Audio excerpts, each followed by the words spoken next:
Okay, so we're here with Jeff Pitzenberger, a Dodge Center grad, wrestler. Um, yeah, we're gonna start. We're gonna start it right off with some questions. Kind of how you got started in wrestling, and then we'll just go from there. Absolutely. So I was a basketball player up until fifth grade. My brothers were all good athletes, and I was a scrawny little kid that you really didn't want to play basketball. So my dad asked if I wanted to try wrestling, and I did.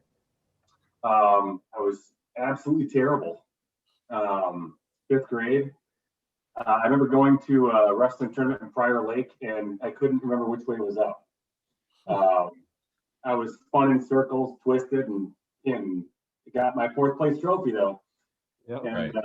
And stuck it out because I had a couple friends, the Morgens, that they were really good wrestlers, and I liked doing that kind of stuff with friends. So I stuck it out because they were having some success. So I guess that's how it got started anyway. My dad gave me an opportunity, and I'm glad he gave me to try something new, and I'm glad I tried it. And the Morgens also kept me in it because they were doing pretty much every tournament every single weekend of the winter and fall. So yeah, that's how I got started anyway. Was your dad a wrestler? Oh yeah, he was also terrible. Yeah. Okay, so I just didn't know. I knew your brothers had played basketball, so I didn't know the backstory of your dad. So my dad is from Mason City, Iowa, and he didn't go out for wrestling until he was a junior in high school. Okay. But I mean, he was a very good athlete. Played college ball. He threw in the high 90s. The guy had a cannon of an arm. But in wrestling in high school, he thought he was going to just try it out, but he ended up getting put in because he could bridge the best and nobody could pin him. So nice. Yeah, so he stuck with it, but later in life, came back to it when I got into school with wrestling. So okay, nice. So you started in fifth grade. At what point did it kind of just click and you kind of, one, you started getting a little more success, two, you started to really take it seriously? It happens differently for everybody. I've seen a lot of kids, believe it or not, they peak really early and then they fizzle out in junior high and high school. You just never know when people are going to peak. You really don't. Right. For me, it was seventh grade. I went to, over the course of summer between sixth and seventh grade, my dad put me into a wrestling camp out in Wisconsin called Granby Camp. And I spent a week there, and I don't know, it actually, like you said, just clicked. So I came home, one, with a really a lot of excitement, a really good attitude about wrestling. Two, Infantigo, which, that was awesome. Remember that? And I wrestled that year. I remember I went going fifth grade, just stumped. Sixth grade was stinkier. And then in seventh grade, I went to that camp and I came back and I wrestled in 47 matches that year. And including varsity matches. I made the varsity that year in seventh grade as well. And I lost a total. 5 of my losses came on varsity, 2 of them on my own, outside kids my own age. And that was like, wow, I've got such good confidence now. Like just trying something out of your comfort zone, doing that wrestling camp was something that I look back and say that was it for sure. Nice. Yeah, that's sweet. Was so like with wrestling camps, I know I've gone to some wrestling camps and it's kind of it's different. I mean, yes, you learn wrestling and stuff, but you get bond with some other people that are there. You kind of stay in contact. You get some close friends, and it makes it a little more fun. Yeah. I went with my cousin and a couple other people, and it was again a week of a lot of regiment, but get to make some good friendships there, and they teach you how to work hard. Absolutely. So with you starting late and stuff, I'm guessing that was probably kind of one of your favorite elementary wrestling memories, or do you have one? Like I said, like I said, the very first one, I still remember that fourth place trophy from the Prior Lake Wrestling Tournament, with a claw, was handing out trophies from the old WWE days, WWF days. Yeah. Yeah, that was for sure my most fond elementary wrestling tournament memory. That's Nice. awesome. And you Last place, but I got my trophy and I got to meet the claw. that's awesome. Yeah. All right. So moving on to high school, then you said so 7th grade, you cracked the lineup then. Yeah, 7th grade. It was. I had a lot of success in the summers and in the fall, heading into the season, and with my dad joining the team as the head coach that year. He actually had never been the head coach for wrestling. So we talked about this a little earlier. Like the program hadn't really taken off with any wins yet. So he was kind of starting in a situation where he had a clean slate and he got to work with the team the way he wanted to. He taught a completely different style of wrestling. It's not unheard of, but it's more unique, right? It's just the whole Granby system. Somebody breaks you down, you do this. Somebody takes a shot, you do this. It's not the standard way, but it was just enough of a twist where it would throw pretty much every team off if you knew how to do it well. Yep. Excuse me. Sure. Yeah. So 7th grade, and it was kind of fun to start at the very very bottom with a clean slate like that. Right. Was it kind of nerve-wracking going from as you say, a stinkier 6th grade wrestler to getting up on varsity and getting matches against older kids? Yeah, at first, really intimidating at the start of the year. But I got to practice with one of the best wrestlers in the state. Juan Ortega at the time. Yep. Was 103 pound. I weighed 100 pounds, soaking wet. And I didn't quite understand what my dad was doing, but he made me practice with him every single day. How much older was Juan than you? What's that? I'm trying to think, how much older was Juan than you were? He was a junior when I was a 7th grader. Okay, yep. And he beat the living daylights out of me for probably the first 6 weeks before I started to get a little more frustrated and catch back on and learn actually. Nice. But awesome. Yeah, so that kind of leads into one of our next questions is with practice partners and how important practice partners was, and you kind of went off that a little bit already, but I mean practice partners make a big difference, and I've had some good practice partners and they've pushed me a lot and to be a lot better. So yeah, let me tell you, the sport of wrestling, like I mentioned earlier, going to those tournaments with the Morgans, friendships, bonding, the team bond was the thing that made us better. I would say that the stronger the individuals get with a desire to practice hard, the better the team is going to get. Because I could say that we had a group of guys I mentioned earlier. You get a group of guys that just 4 to 6 guys that just really practice hard. And what that does is it drives the rest of the room to see how hard they're working, and they want to work that hard too. So it drives up the level of competition in the room. So I would make the recommendation that I don't care how good you are or how bad you are, just pick the best person in the room and seek them as much as you can. You're not going to get any better than your opponent as long as he's better than you. So I said pick the best one. I got lucky as a 7th grader and I got put with one of the best wrestlers in the entire state. So that was the only reason I got better at such an early age. Was literally I attributed it to him. yeah, and that carries on with more than just wrestling. I think just like in jobs and stuff, when you get a job, if you get that, you get the best person at the job and you are tagging along with him, you learn the most. They walk you through the steps, they give you shortcuts and ways to do things, and it's just a really great thing to put yourself around those kind of people that are going to push you and make you better. So yeah, Chris. Yeah, sorry, my computer's going wonky. So what was your success that 7th grade year? How many wins did you end up with? I was 40-7, but as a varsity wrestler that year, I was 7-5. So I didn't get all the matches because Juan was the starter at the time, but Right. you know, he let me have a few matches, so that was fun. Sweet. So how'd you go on doing, 8th, 9th, 10th, kind of the way you built up into what year did you place?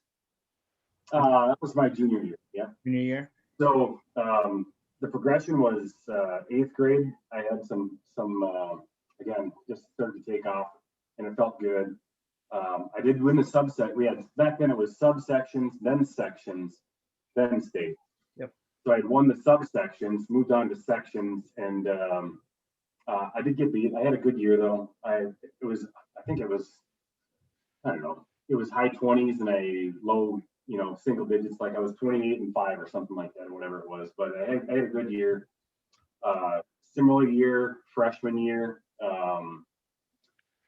Didn't crack the state tournament freshman year. Sophomore year, made the state tournament. Got my first match in. Which first time you make it to the state tournament, that's really intimidating. God, if I look back as an adult, if I could give any advice, it's just you need to lose that fear. I don't know, whatever floats your boat, but you got to find a way to get past the intimidation of this other guy might be better than me facet, because wrestling, the sport of wrestling, is literally at its foundation confidence. If you have the confidence, it doesn't matter how good you are. You step on the mat and you leave it there. And in so many cases, kids get there and they just fizzle out pretty quick. I had a little bit of it, not a bunch of it, but enough where I didn't place that my sophomore year. So.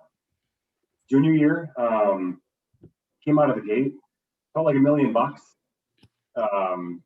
Didn't get a single loss headed into the state tournament. Won my first 2 matches in the state tournament. So I'm pretty much in my head thinking, well, here comes my gold medal, right?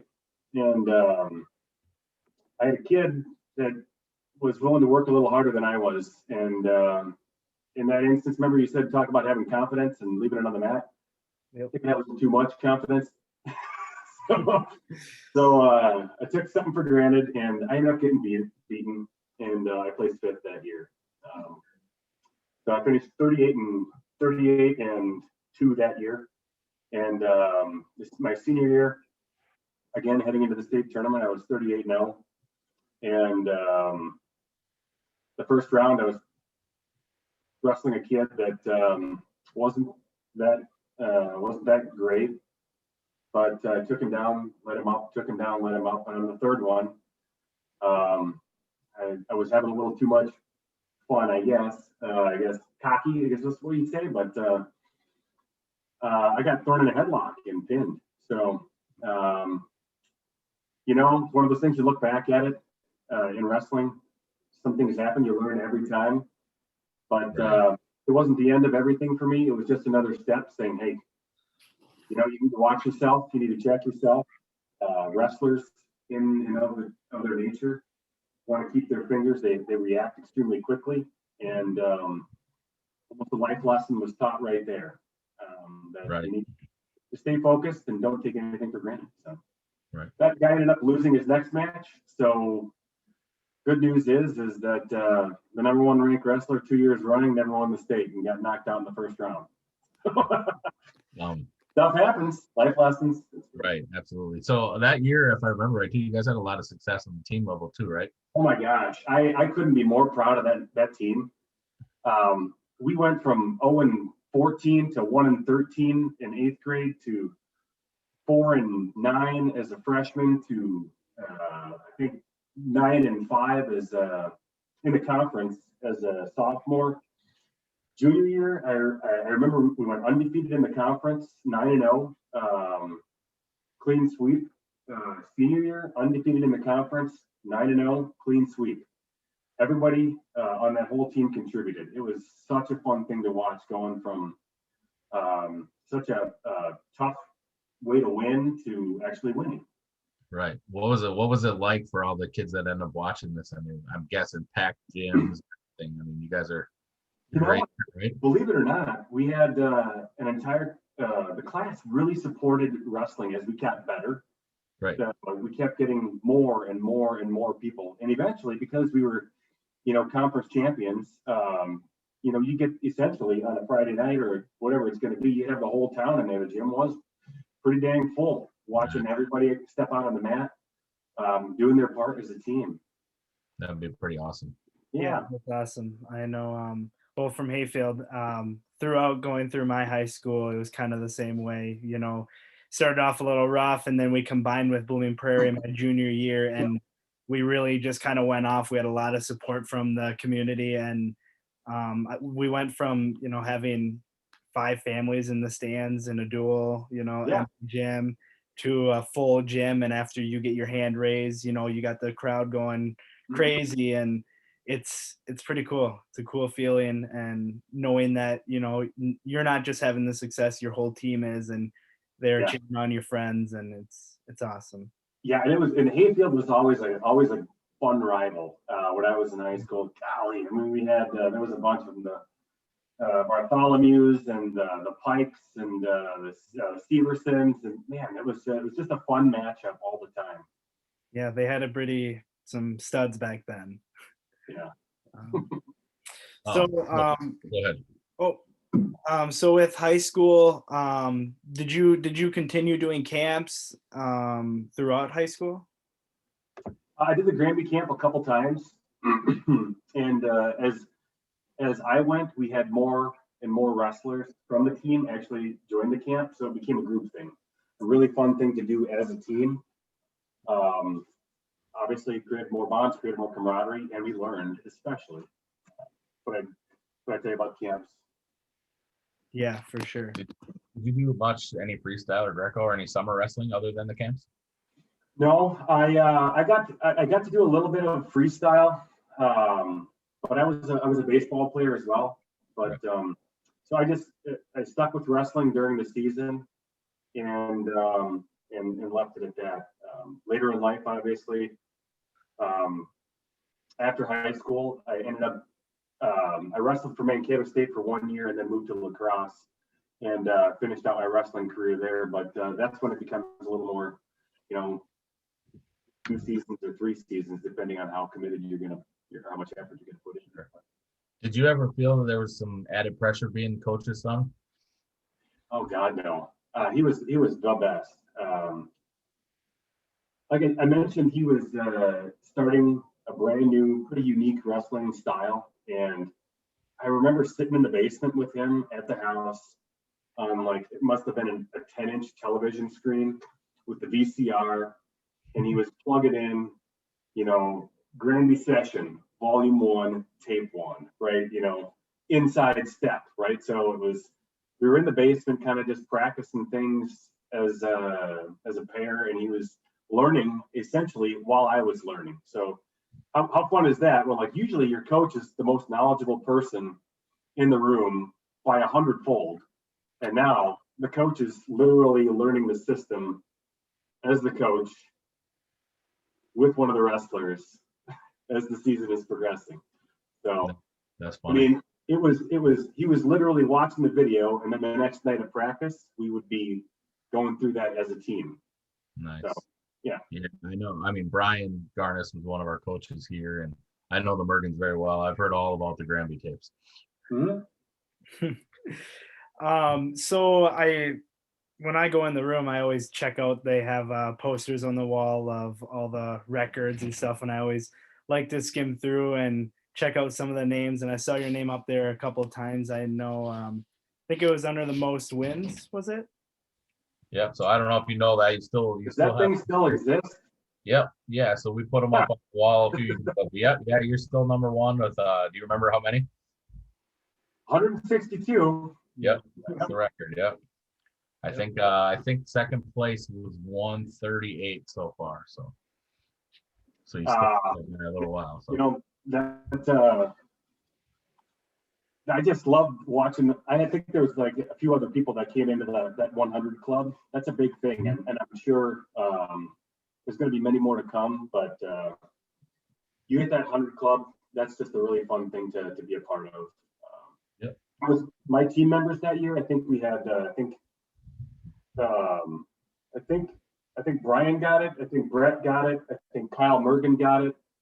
Corey Morgan a couple years, 2 years before me got it. Kevin Brown got it. So we had, you talk about the conference champs, those years where we had that really good run. I think we had 6 wrestlers with 100+ wins in the lineup. Yeah, that's pretty awesome. Yeah. Yeah, I think there's like 13 or 15 total now, I think. So yeah, and the thing you think about is we started again 0-13, as a team.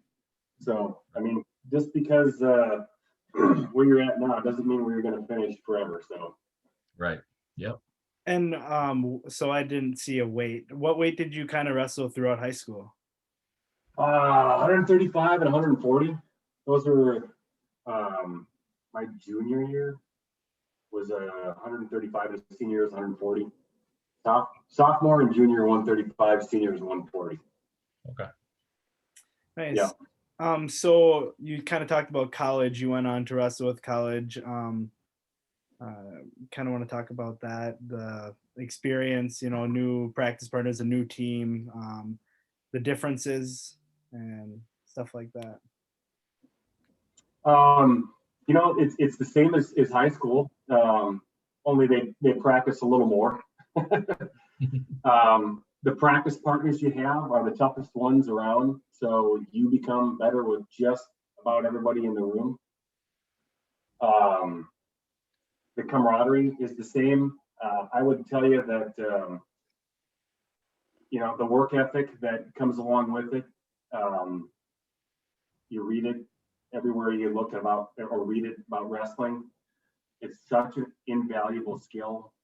While you may not experience great success, or maybe you do, but just being a wrestler and having that independence, the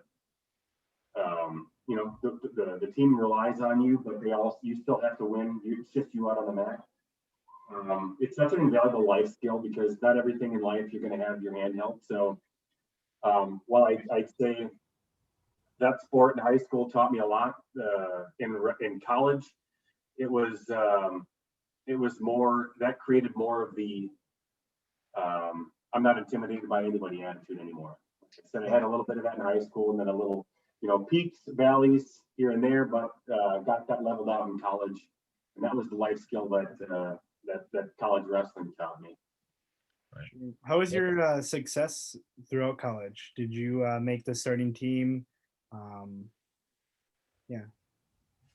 I did. Yep. I transferred to lacrosse from Mankato because I actually, believe it or not, there was an Olympian on the team at my weight class, and I liked wrestling, but I wasn't going to beat this guy, and I wanted to.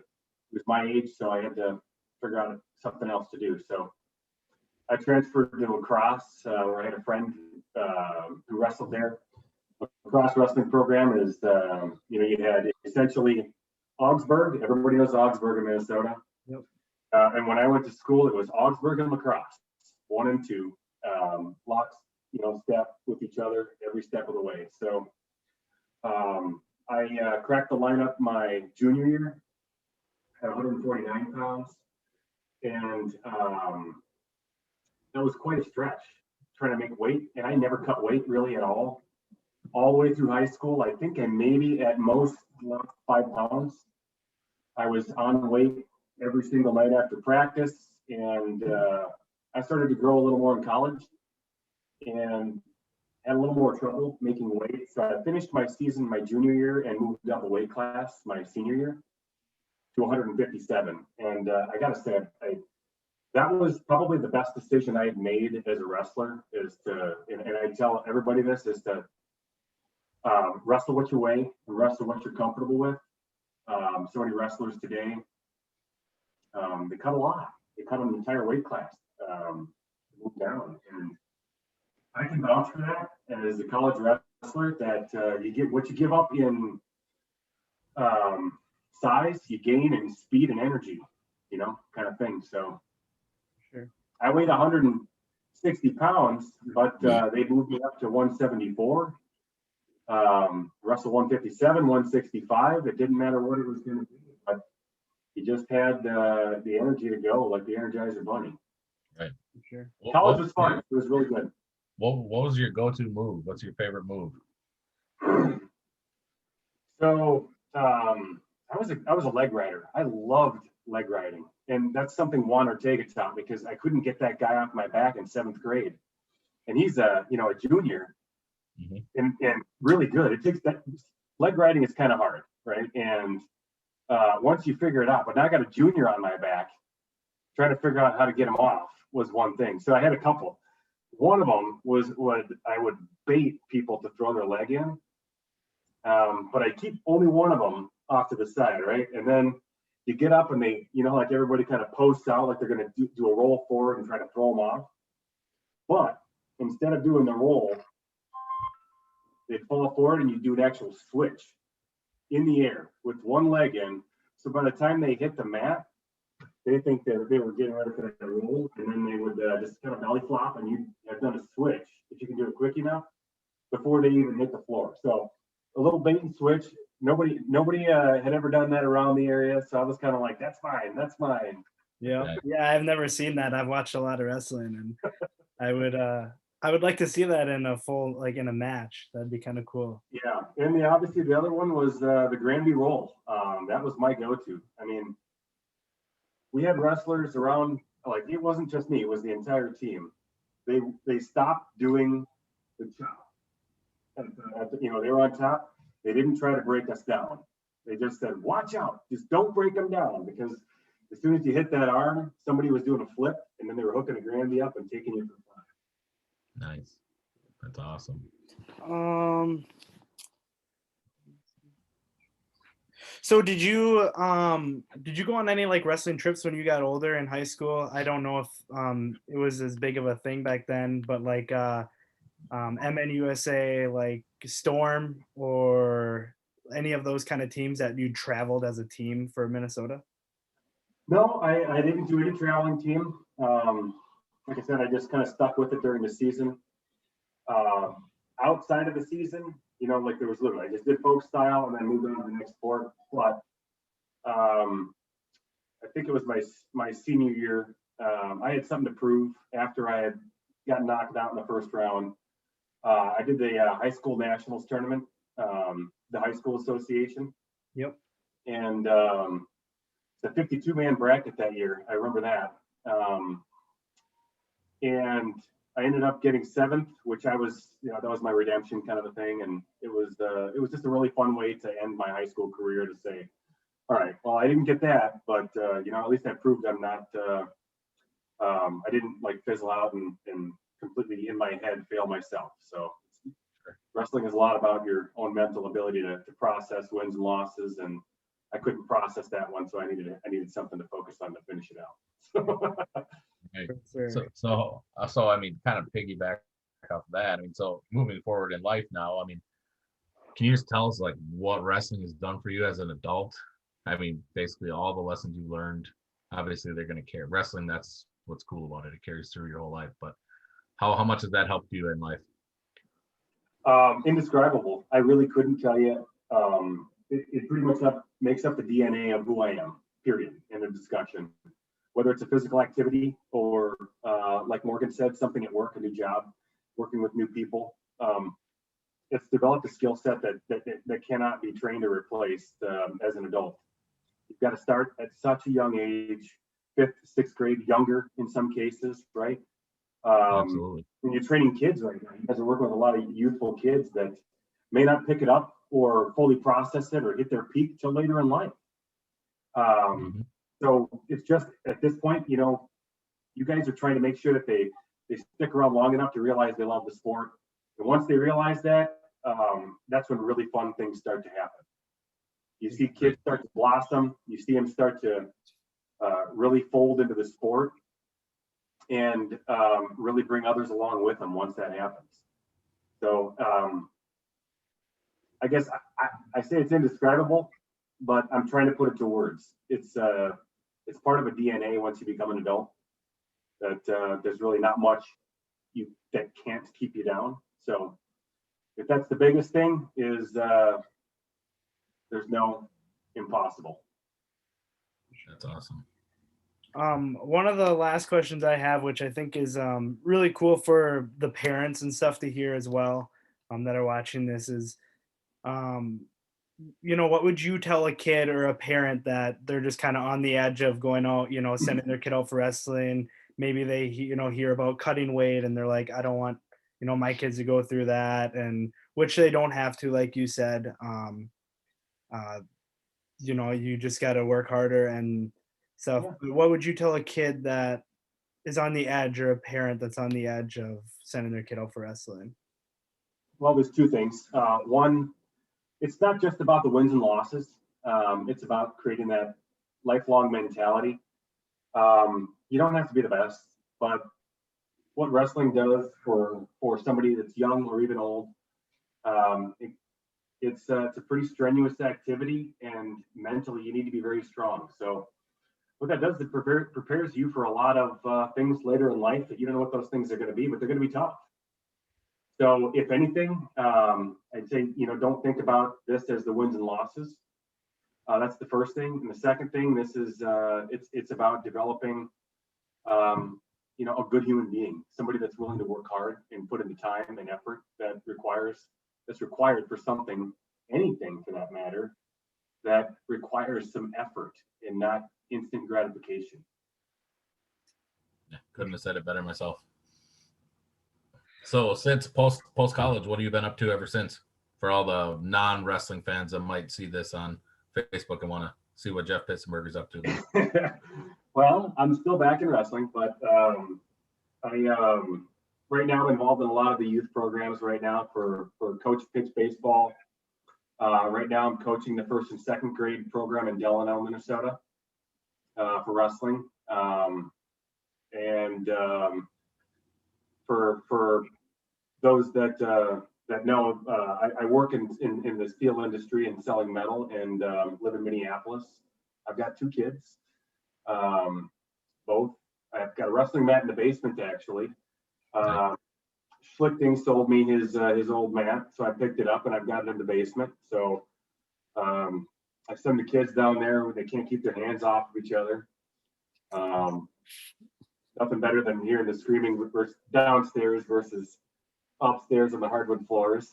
I have the exact same setup in my house. Yep, we have Yeah. in mine. Yeah. But I really do enjoy giving back to the youth programs, trying to do what others did for me when I was a kid. Nice. Sure. That's awesome. Sweet. Well, yeah. That's all I got. Chris, you got anything? Yeah, I'd say that's probably all we got for now. But like we tell everybody we've done these, I mean, anytime you want to come back, you're always welcome in the room. High school team would love to have you come in if you ever want to. The invitation's always open. Yeah, I go in every once in a while to wrestle with the high school just to prove I still have a little bit of talent. Right. So Right. My body's still saying I got a little left, so I'd be happy to, Yeah, no, anytime. It'd be fun. It's always cool to have older people come in and kind of beat up on you, and you get to meet them too, and some of the kids might not know you, or I didn't know some of the people that well, but like Chris Steele, I don't know if you know who that is from Hayfield. Oh, absolutely, yeah. Yep. He, I didn't really know, I knew of him, didn't really know him that well. He always would come in and practice with us, and I got to know Chris pretty well, and it's awesome. It's an awesome guy to have there for you, and you kind of get to know his backstory. So yeah. Really cool. And plus, when the older guys come in the room, you I don't know if you know what old man strength is, but it's 10 times as deadly as any youth strength, For sure. Yeah. For sure. I hope I get that soon. Yeah. All right. Well, thanks a lot, Jeff. Yeah, this was a lot of fun. Coming on and talking with us. It was nice to meet you, and I, learned more about your career through wrestling, and you guys are doing great. I would say that you've got a really good staff. I know the people personally that you're working with, and you'll get a time where you're going to start to see kids really gain a lot of traction and come back to the effort that you guys are putting in, and I really do admire it. And especially from an alma mater. I want to see you guys do really well, and I want to come watch some Triton wrestling matches. I want to hear about them and come watch. My parents That'd be live in Claremont, so you know, I got a place to stay. You know, just give me a match. Throw me a match out there. Do you want me to come watch? I'd love to come and do that with you guys. awesome. We will do. I'll keep in touch for sure. Thanks. Awesome. Thanks again, Jeff. You bet, guys.